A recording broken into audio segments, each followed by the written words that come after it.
Muito obrigado, Dr.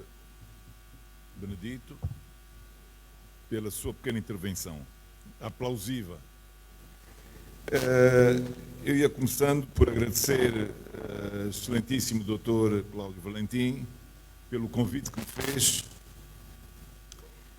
e por talvez ser a primeira vez que eu tenho uma plateia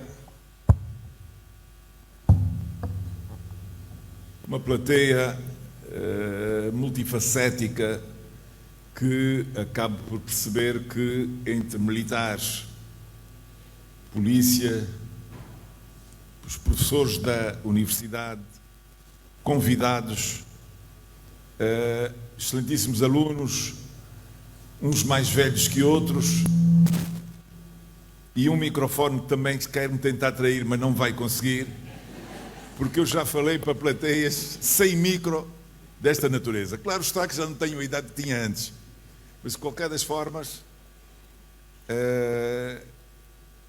é bom esticar naquilo que o professor Dr. Benedito Menezes disse e parou com a minha carreira pelo meio. Não, a minha carreira foi até o fim, onde eu atingi o posto de chefe de Estado-Maior General Adjunto para a área operacional e desenvolvimento. Para além disso, depois fui fazer também, tive uma função de diretor-geral do Serviço de Inteligência Externa do país. Mas isto porquê? Porque é importante para quem estuda e está a meio ou um pouco menos do meio do percurso, tenha a ambição, porque ela não é desmedida, tem a ambição de lá chegar um dia. E qualquer um de vocês aqui, estudantes, são o futuro. E esse futuro não podem chegar só até general, tem que chegar até muito mais longe. O facto de estarem aqui diretores das academias, das Forças Armadas, dos ramos das Forças Armadas, Marinha, Exército e Força Aérea, e o facto de estarem aqui também a instituição da Polícia, na área de formação, pressupõe dizer que vocês são a matéria que amanhã será recebida por eles. E aí continuarem a dar a continuidade da vossa prestação na área de defesa e segurança. Atenção que isto é muito importante. Nenhum de vocês tem a noção se amanhã chegará a jornal ou não. E chegar a jornal não é nenhuma coisa do outro mundo. O que é preciso, como também chegar a engenheiro, a médico, e seja o que for, o que é preciso é dedicação. E a dedicação tem que ser acompanhada pela qualidade. Isto é que é importante. Por isso, estudem. É extremamente importante que estudem. Porque só passar não serve. Já tive a experiência de ser professor universitário e recebi muitas queixas. Aliás, eu fui substituir alguém que não tolerou que os estudantes passassem só pelo simples facto de pagar ou simples facto de serem filhos deste ou daquele. Portanto, a seguir veio um pior ainda, porque em termos de qualidade, isto é o mesmo que na guerra termos homens e mulheres preparados com capacidade suficiente para poder levar o combate à vitória. Isto é muito importante. Enquanto o engenheiro trata de estradas e andaimes e construção de prédios, o militar trata de levar o país à estabilidade. E para levar o país à estabilidade, morre gente.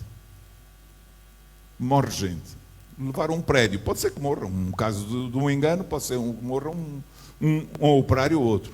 Mas na guerra morrem-se todos. E às vezes chegamos ao ponto de sacrificar 10 para levar 100 à vitória. Isto não é uma gestão muito facilitada. Mas o que é necessário ter? Qualidade.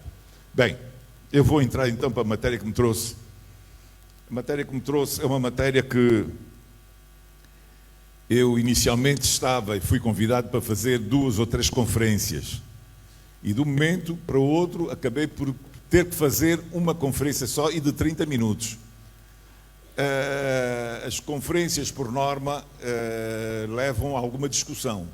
Mas eu prometo, e já disse ao professor Dr.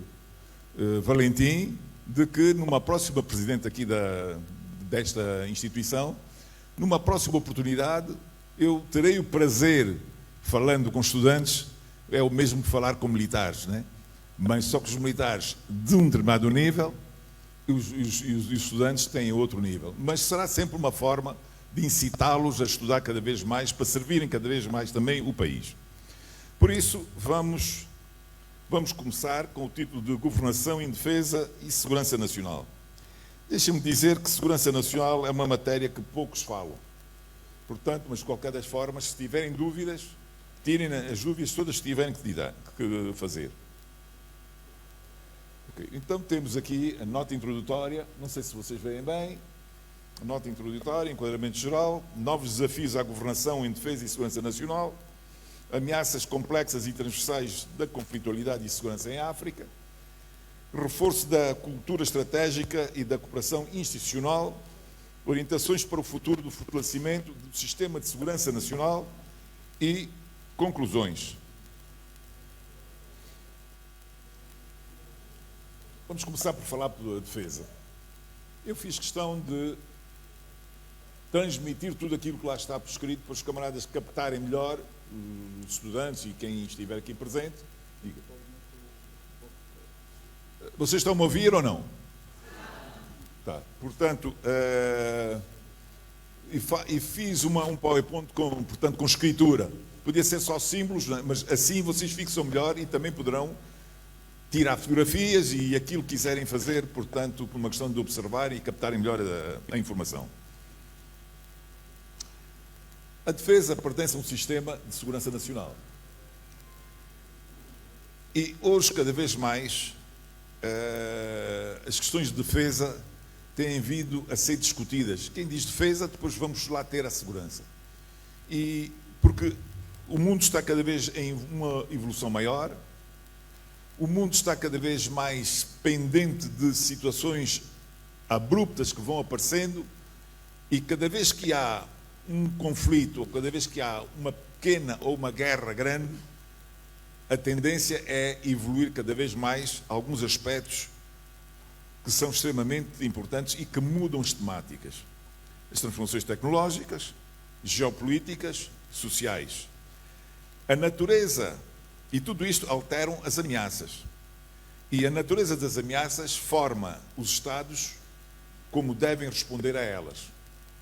A globalização, a independência económica e o avanço tecnológico digitais redefiniram o conceito de soberania. O conceito de soberania, portanto, precisa de ser refeito constantemente devido às ameaças híbridas, ameaças supressivas que vão aparecendo, difusas e multidimensionais. A preservação da soberania e da integridade territorial, ou a defesa da integridade territorial, tem a ver, acima de tudo, com os elementos fundamentais da segurança nacional. E este é um dos principais atributos do Estado de Direito. Eu falo aqui sobre soberania e da defesa da integridade nacional, ou territorial. Vocês concebem a ideia de que se o território não estiver completamente controlado, teremos soberania? O que é que acham? Alguém me consegue responder a isto? Não tendo a integridade territorial em plenitude sobre nossa defesa, ou sobre o nosso mando político e administrativo, será que põe a soberania em causa? Será que Angola tem o território completamente controlado ou não? E que tudo isto põe a nossa soberania em causa? Alguém consegue responder?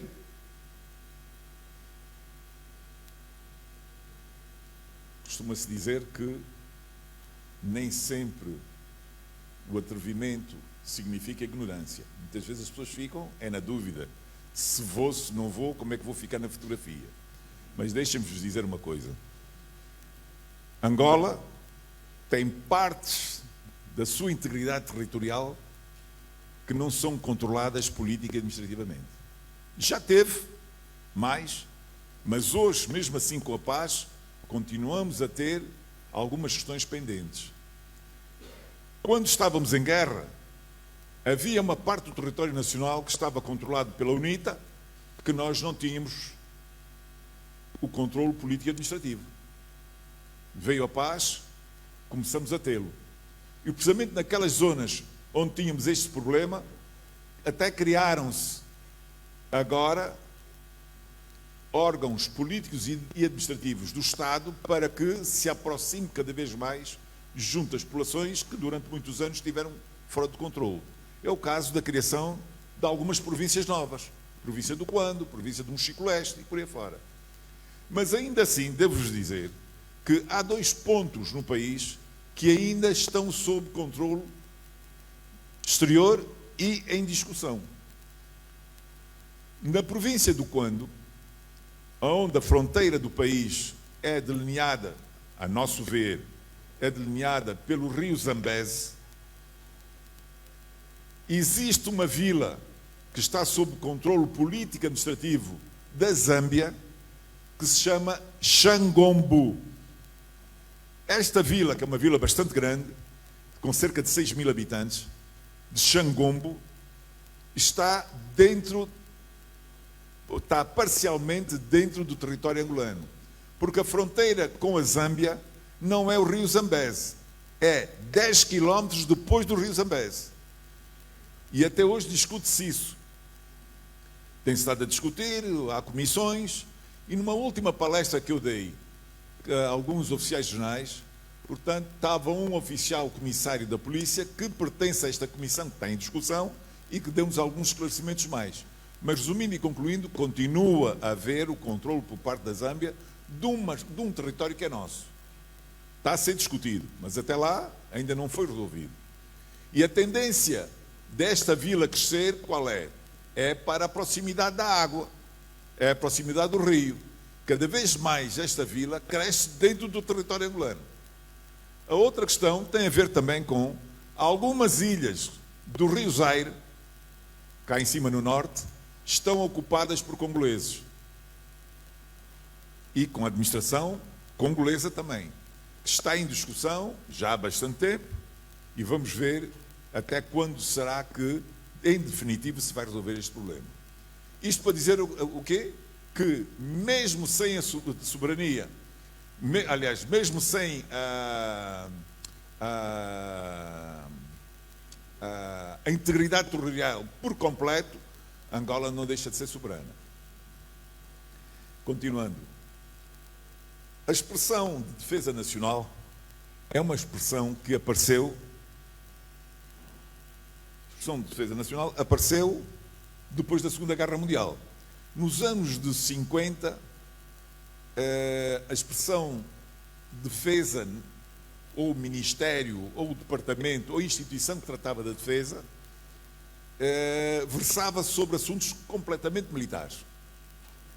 Mais tarde, começou-se a mudar este conceito. E o conceito passou a ser defesa nacional. E o conceito de defesa nacional pressupõe não só a questão dos militares, mas sim a questão governativa para que a nação pense e traduza como um conceito de defesa unificado. E o conceito de defesa unificado pressupõe dizer o seguinte: tudo o que é defesa diz respeito aos demais. Por isso é que o Ministério da Defesa é o primeiro ministério do governo. Se nós tivermos que pensar em fazer estradas com pontes, temos que pensar que a ponte que vai suportar o viaduto onde se vai construir a obra de arte, a ponte, tem que pensar em que ela tem que suportar mecanismos militares que estão à ordem para uma evolução qualquer que haja no aspecto militar. Portanto, vamos imaginar, vamos construir a ponte sobre o país. Portanto, deixa-me só voltar um bocadinho para trás. O país tem vetores ou alinhamentos de defesa. Então, o que é que acontece com isso? A partir do centro do país, ou a partir de Luanda, que é o centro político administrativo, tem que haver um vetor para o norte, um vetor para o leste, um vetor para o sudeste, um vetor para o sul e por aí fora. Para o mar não, porque o mar já é outra composição. Mas aí, teremos que saber que, em caso de um confronto militar, por onde irão passar os meios técnicos que temos. Se Angola tem um T-70 ou um T-72 que pesa 80 toneladas, não faz sentido em algumas vias, principalmente nas rotas dimensionadas, fazerem-se pontos que só suportem 40 ou 50 ou 60 toneladas. O que é que vai acontecer? Em caso de reação, não se consegue fazer nenhuma ofensiva. Estão a escutar-me aí atrás? Não se consegue fazer nenhuma ofensiva. Portanto, há que ponderar que o Ministério da Construção, quando fizer estradas, tem que ponderar isso. O Ministério da Construção, quando tiver que fazer estradas ou autoestradas com retas de 500 ou 600 metros, poderá providenciar, e isto parte do Ministério da Defesa, que se façam retas com 1.500 ou 1.800 metros. Para quê? Para dar a possibilidade, em caso de uma situação militar, vamos ter que construir ou fazer o aproveitamento de aeródromos militares, da onde a ponta das retas terá que ser compactada suficientemente para os aviões poderem bater e aterrar, e dependendo do tipo de aviões. Tudo isso são situações que têm que ser calculadas e é a defesa que deve dizer, ou que deve fazer lembrar que é preciso que se faça isto, é preciso fazer aquilo. Estamos a fazer uma via nova, há que calcular isso. Estamos a fazer um redimensionamento à indústria, por exemplo. Que indústrias precisamos? O aspecto de defesa é sempre calcular. Por que não fazer indústrias, por que não fazer rações de combate, indústrias de rações de combate? Sim, senhora, só agora que se está a fazer. E quem está a fazer, por sinal, a ser financiado por uma instituição militar, que é o Instituto de Segurança Social Militar, antiga Caixa de Segurança Social. Ok. Entretanto, há uma ordem que apareceu que não se podem fazer conservas de peixe, porque o peixe não é suficiente para a alimentação.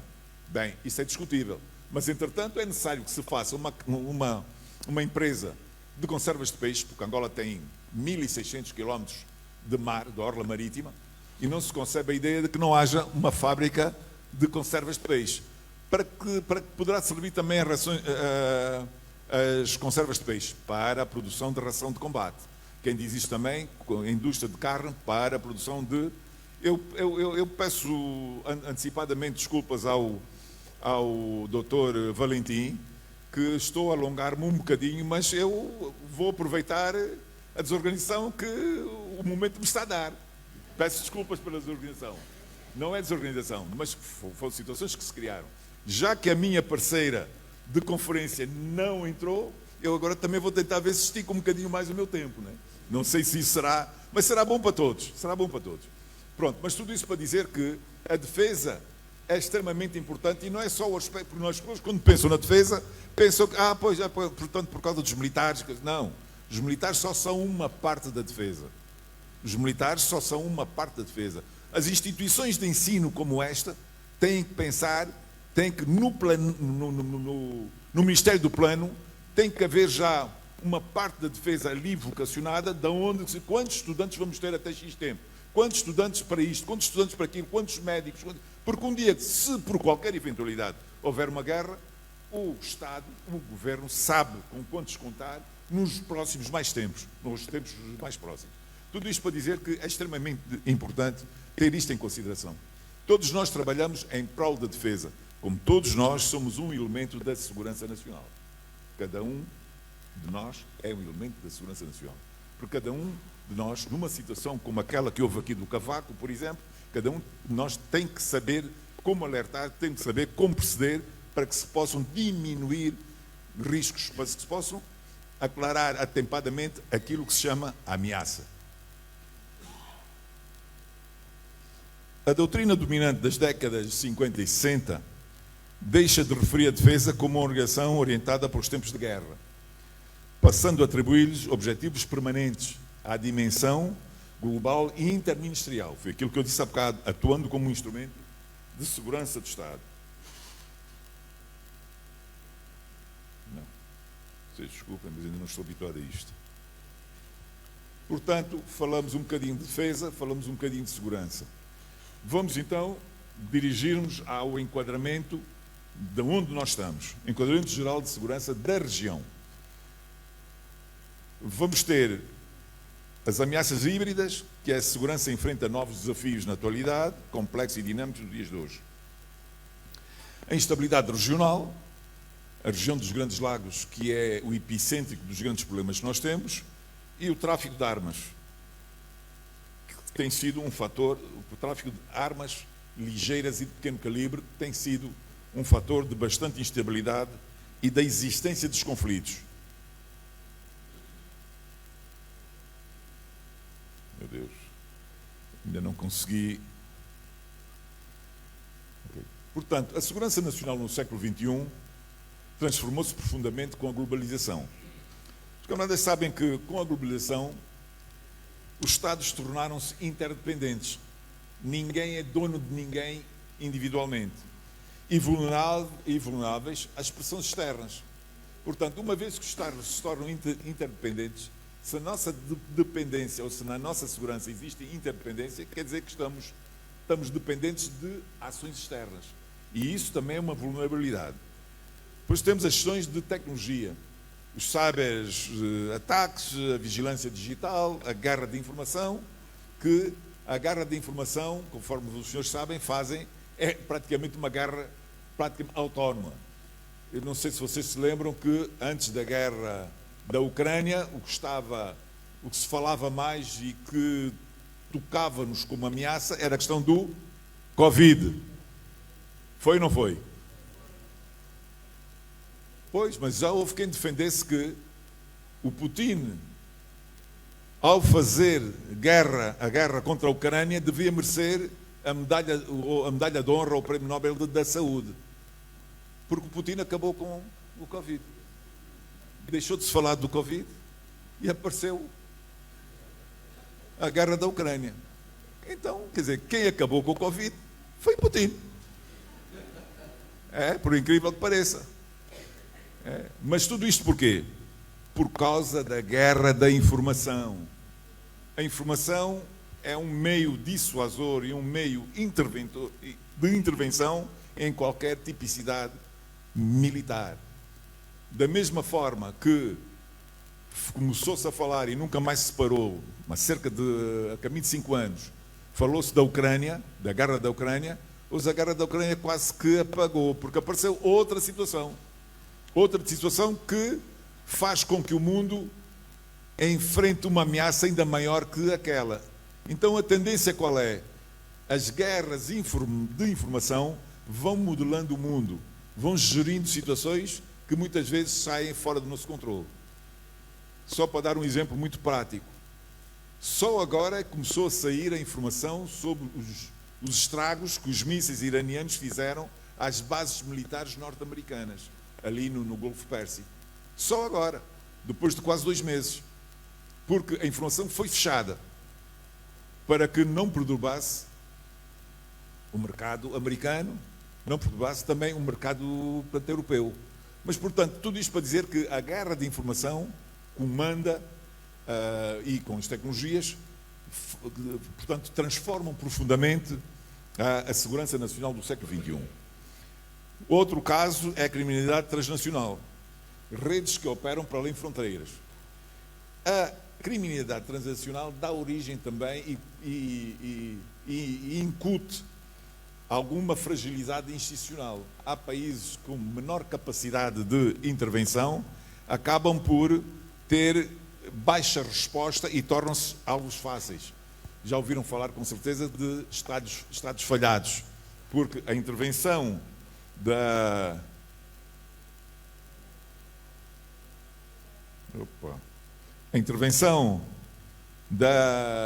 dos grupos ilegais acabam por chegar a desestabilizar governações que estão estáveis, mas que, devido a algumas circunstâncias, poderão ser afetadas. Esta questão de falar de estados frágeis e alguma situação que possa ser afetada no capítulo de segurança, há uma frase de um escritor do século XVIII, muito, mas muito em dia, que é o seguinte, é uma pergunta que ele fez numa plateia também. Eu vou fazer esta pergunta aqui. Alguém de vocês sabe porque que um cão entra por uma igreja?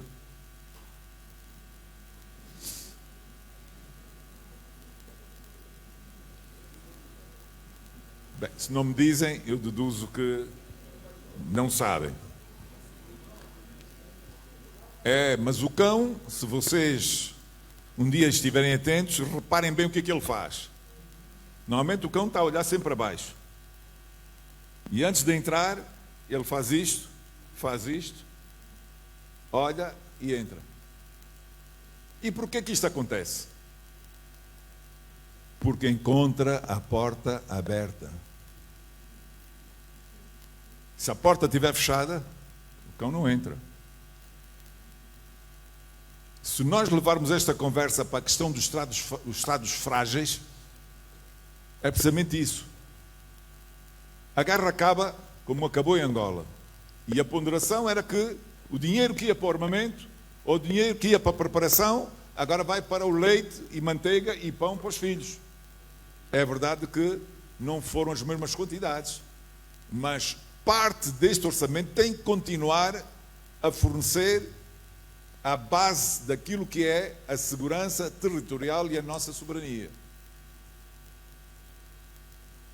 E quando nós às vezes vemos que, no caso da RDC, a guerra no leste da RDC, o M23, vocês devem saber de certeza do que é que eu estou a falar. O M23 é um movimento terrorista que luta contra o governo instalado na República Democrática do Congo. O M23 já usa drones. Quando nós compramos em Angola os primeiros drones, aí há 6 ou 7 anos, houve quem pusesse reticências. Mas para que essa atualidade, essa funcionalidade com drones? Isto é uma coisa do outro mundo. Não, porque aqueles que lutam contra nós, aqueles que têm a capacidade de um dia poder afetar a nossa soberania, não dormem. Por isso, as Forças Armadas, os órgãos de segurança também não podem dormir. E é a capacidade instalada de modernidade que dá a possibilidade de despencar a ameaça. Quer dizer, portanto, tornar a ameaça cada vez mais remota. Porque senão, a possibilidade de eu poder entrar na igreja com a porta aberta vai permitir que eu possa fazer estragos. E até ir à procura do antídoto para essa situação, lá se foram vidas, lá se foram meios perdidos e por aí fora. Tenho esta noção e esta percepção.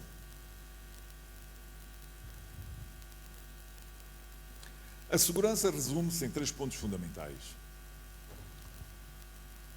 E hoje, o Dr. Bernardo Menezes tocou num assunto relacionado com uma alteração à situação que houve com a manifestação que existiu.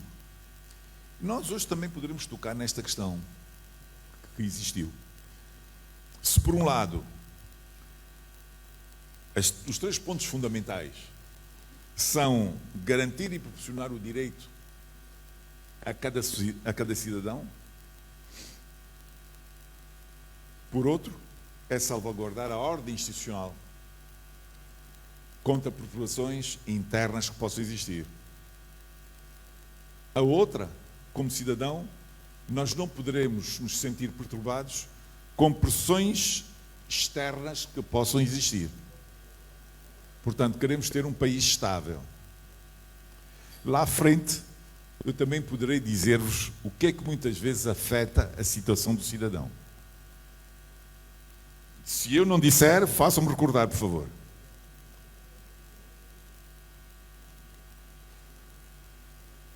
A segurança nacional deixou de ser um conceito militar para uma abordagem multidimensional que integra política, economia, sociedade, ambiente e a tecnologia.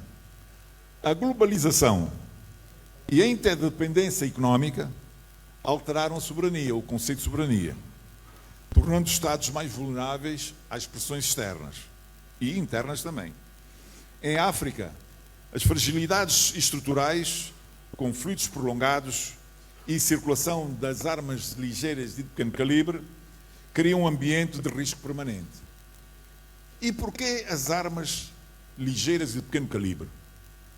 Porque, para além de haver restrições e obrigações aos produtores de armamento, qualquer barco com armamento ou avião com armamento que tenha que sair da Europa, por exemplo, para um ponto, ou da África para outro ponto, as Nações Unidas têm que ser informadas e têm que autorizar. Mas claro está que todo o trabalho que é ilícito não passa por aí. Se da mesma forma há indivíduos que estão a pensar de forma ilícita, também o contrário não deixa de ser verdade. Se forem canhões, se forem aviões de combate, se forem submarinos, claro está que não dá como esconder. Mas uma arma de pequeno calibre, eu posso viajar por terra com 4, 5 armas dentro de mim. Uma no bolso, outra no outro bolso e por aí fora e levo.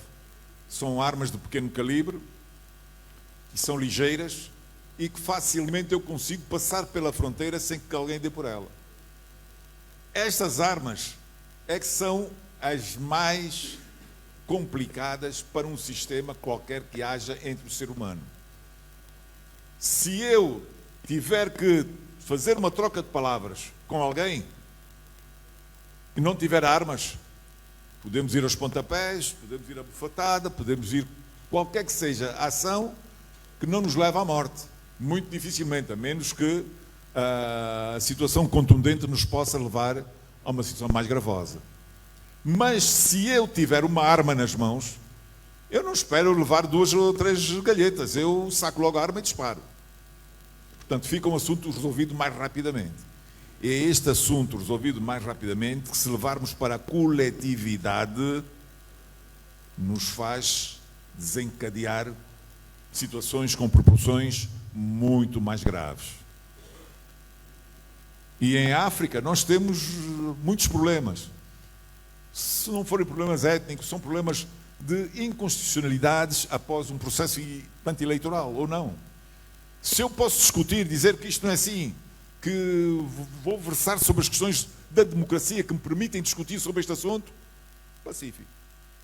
Mas se eu tenho a possibilidade de arranjar 10, 15, 20 armas ligeiras que ninguém vê, mas no meio da confusão de disparar, já a questão é outra. 7 minutos. Só tem 7 minutos. Meu Deus. Será? 7 minutos para fazer intervalo ou 7 minutos para acabar?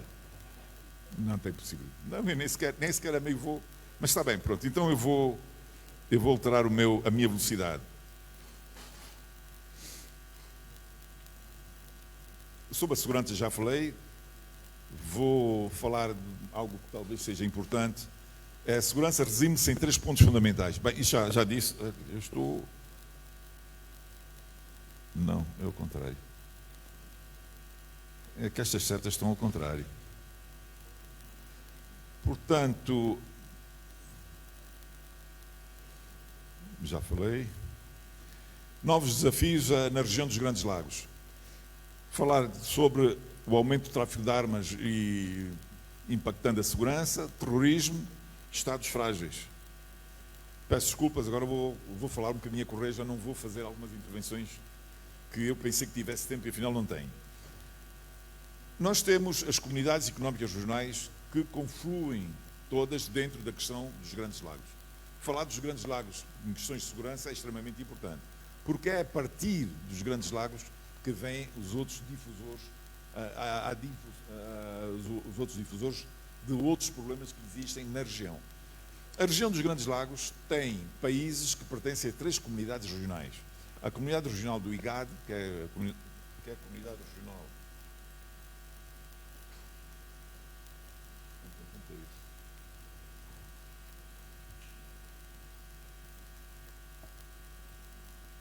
Peço desculpas, mas eu tenho que andar armado com formas diferentes. A região dos Grandes Lagos é esta, que tem a região do IGAD, vamos considerar que é a região leste, Comunidade Económica Regional Leste, tem a Comunidade Económica Regional do Centro da África e tem a Comunidade Regional do Sul, onde engloba Angola. E porquê falar destas comunidades? Falar sim porque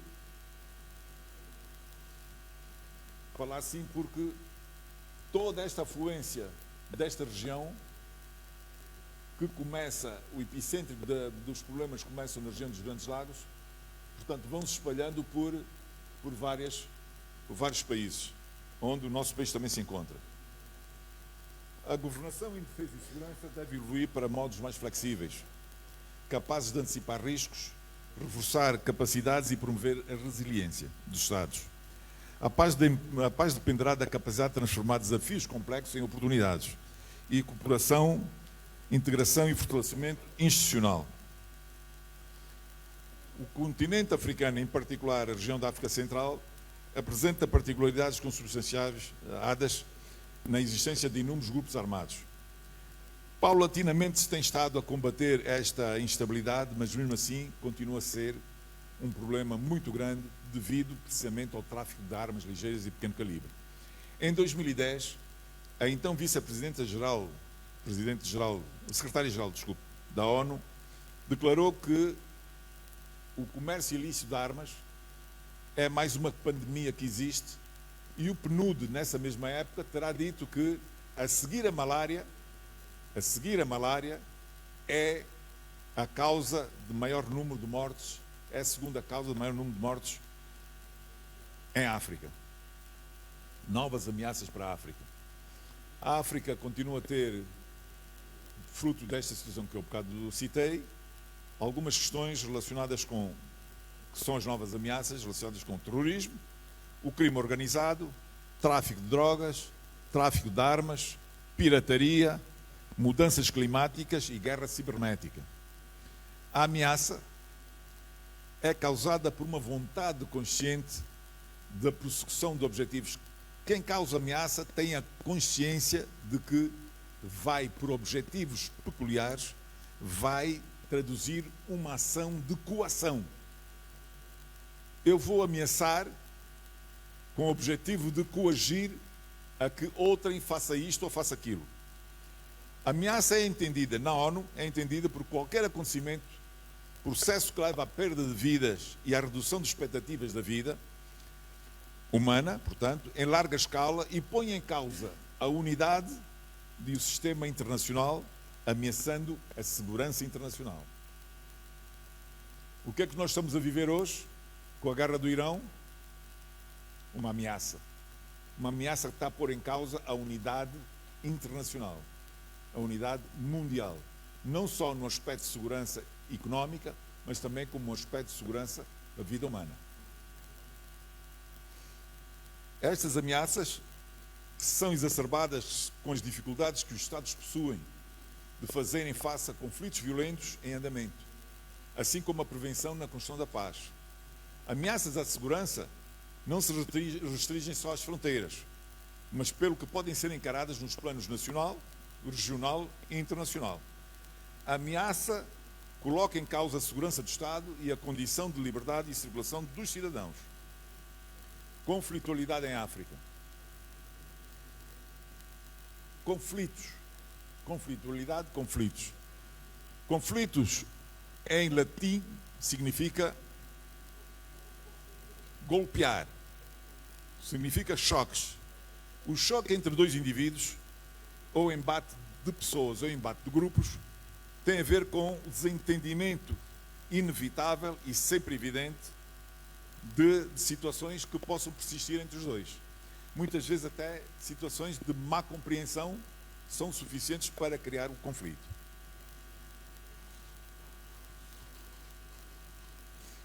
Conflito, conforme eu disse, é uma relação contraditória. A existência de diferentes, como as rupturas de consideração, podem criar a ausência de uma unanimidade de interpretação. E o que é que pode acontecer muitas vezes nos conflitos? Falta de metas, valores, recursos, poder, prestígio, interesse, relações entre ambas, tudo isto dá origem a que possa haver a relação contraditória e possa desembocar em conflitos. Os conflitos têm duas categorias. Uma intraestatal, dentro do próprio Estado, e outra interestatal, entre Estados. A intraestatal aparecem questões de interesses opostos, restrições, e são mais do fórum psicológico. Já as outras entre grupos, muitas vezes aparecem questões de categoria sociológica. A dinâmica e resolução do conflito. Mudança, portanto, a formação do conflito, onde devemos ter em conta a prevenção. Conflito violento, devemos procurar a manutenção da paz.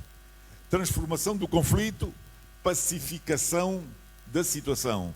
E a mudança social, que aí vamos caminhar para a direção da construção da paz. Conflitualidade em África. Conflitualidade em África, não, portanto, alimentada não por interesses e valores, como aparentemente incompatíveis, mas também por hostilidades. Os fatores de conflito e a violência incluem má governação,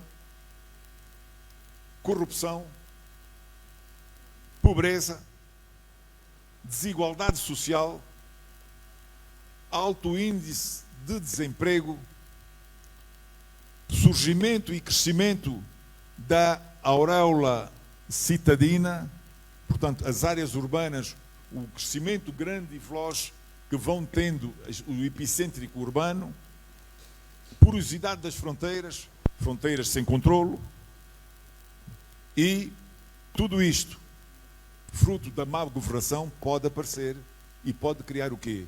Cada vez mais conflitos. E isto é extremamente importante ter em conta para quem governa. E em África isso tem sido peculiar.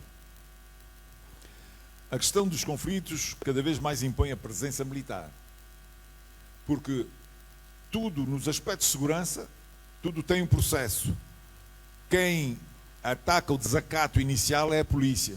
Se a polícia não conseguir e entramos num processo de conflito, então vem a força militar.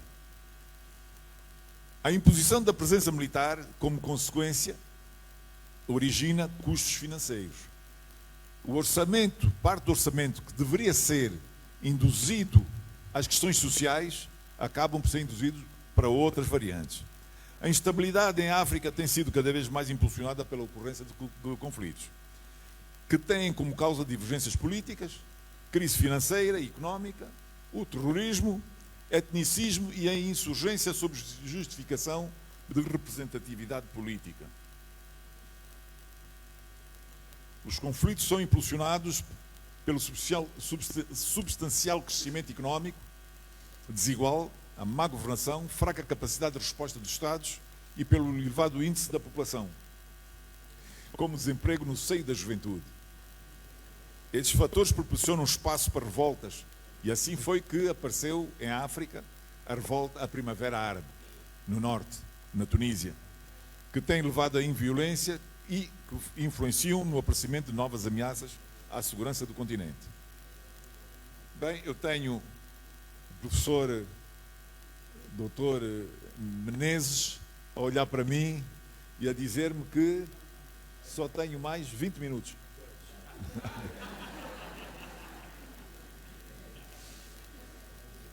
Está bem. Tá, pronto, então temos mais 10 minutos, vamos lá então. 2. Bem, acho que o professor doutor Valentim vai ter que arranjar um outro dia para eu acabar de dar a minha matéria, né? Juntar 3 temas num só, isso ficou meio complicado. Mas a conflitualidade em África tem 2 questões que são extremamente importantes. Fatores étnicos, fatores religiosos, fatores de reivindicação de representatividade, principalmente na questão etnológica, ou a questão étnica, endógenos e exógenos considerados desestabilizadores e a assunção ao poder por via não constitucional, ou isto é, golpes de Estado.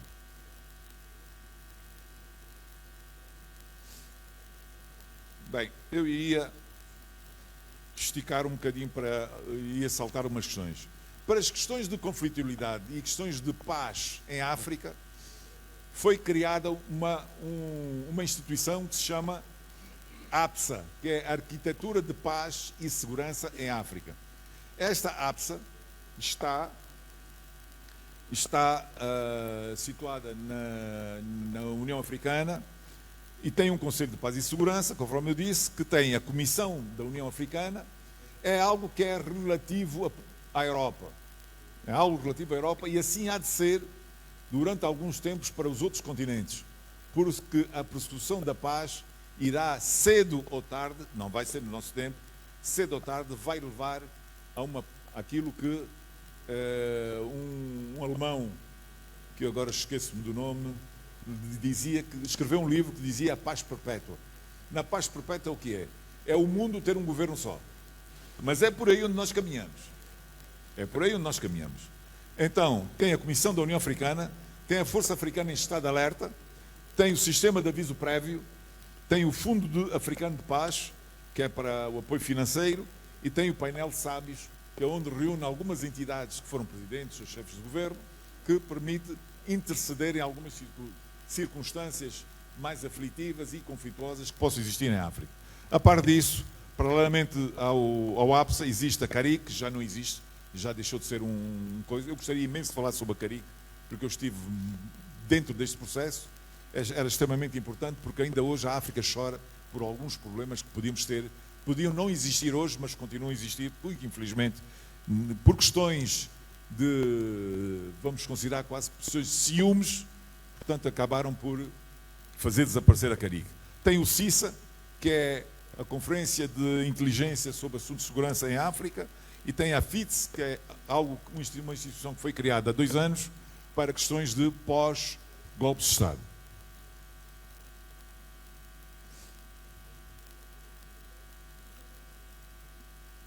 Os desafios da implementação do APSA. Há 3 questões fundamentais para que o APSA possa funcionar em pleno. Porque se há algo que trata ou versa sobre as questões de relações conflituais em África, portanto, devia haver resultados. E os resultados nem sempre são os melhores que nós deveríamos ter.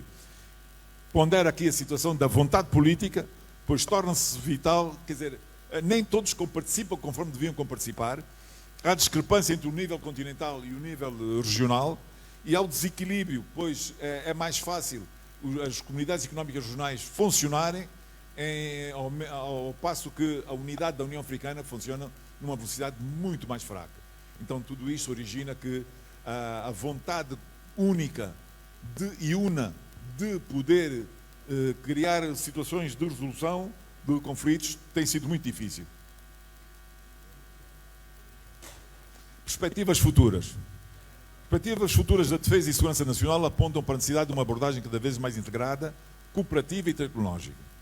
A crescente complexidade das ameaças, desde o terrorismo ao crime organizado, passando pela guerra cibernética e pela desinformação, exige Estados mais preparados, instituições mais fortes e mecanismos de cooperação mais eficazes.